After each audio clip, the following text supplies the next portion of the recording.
Newspapers dubbed her a naughty young foal, a colt in pasture, a fabulous little dish, the sauciest mamselle in all France. Her films were calculated pornography, flagrant, an undressing marathon. Sex, and nothing but sex, is rammed down one's throat, complained The Tattler, as a heavily censored version of her 1956 hit Et Dieu créa la femme was released in Britain. What a bore Miss Brigitte Bardot becomes with her insistence upon being raped.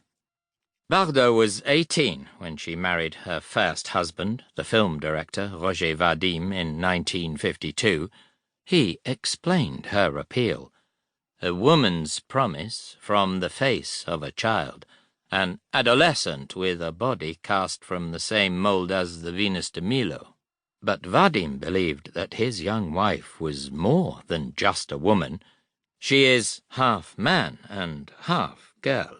She has the bottom of a young adolescent. She has something in the way that she talks and the way in which she is built, apart from the bust, which is very close to man.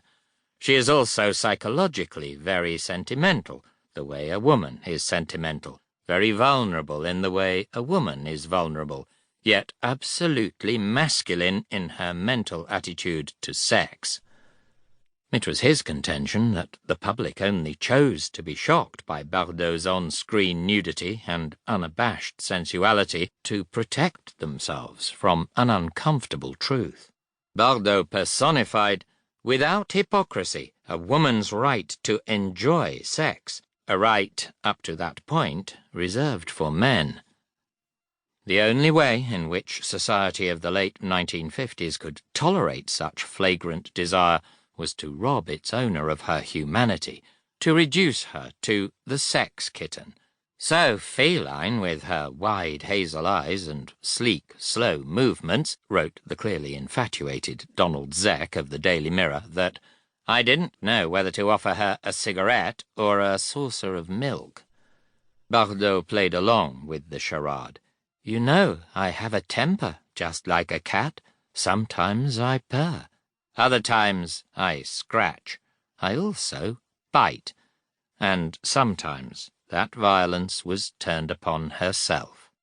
Brigitte Bardot's first 25 years had been tempestuous enough. At the age of 11, she watched her father attempt to commit suicide. By 14, she was on the cover of Elle magazine, and no longer her own property. She underwent an abortion when she was 17, and another which nearly proved fatal before her 20th birthday. When her parents refused her permission to marry Vadim, she attempted to gas herself. They saved her and bowed to her wishes. Et Dieu créa la femme, known in English as And Woman Was Created or And God Created Woman, established her as a worldwide scandal who shamelessly paraded her naked flesh. She was denounced by the Pope, hounded by photographers, treated as a body rather than a woman. As the film critic André Bazin suggested, Vadim had effectively created a heroine who only made sense by taking off her clothes. After she and Vadim divorced in December 1957, when Bardot was 23, she tumbled through affairs with famous French actors, acted in multiple features every year, and still found time to plot her own demise. I love living far too much to ever want to stop, she insisted to reporters in February 1958, shortly after ingesting sleeping pills and once again trying to gas herself.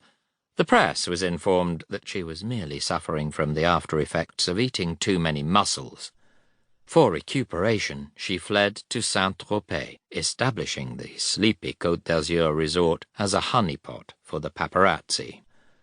1959 brought a new affair, a second marriage, an attempt to induce an abortion by punching herself repeatedly in the stomach, another failed effort to end her life, a physical assault from her new husband, who compensated with his own effort to commit suicide, and a diagnosis that she was suffering a nervous breakdown.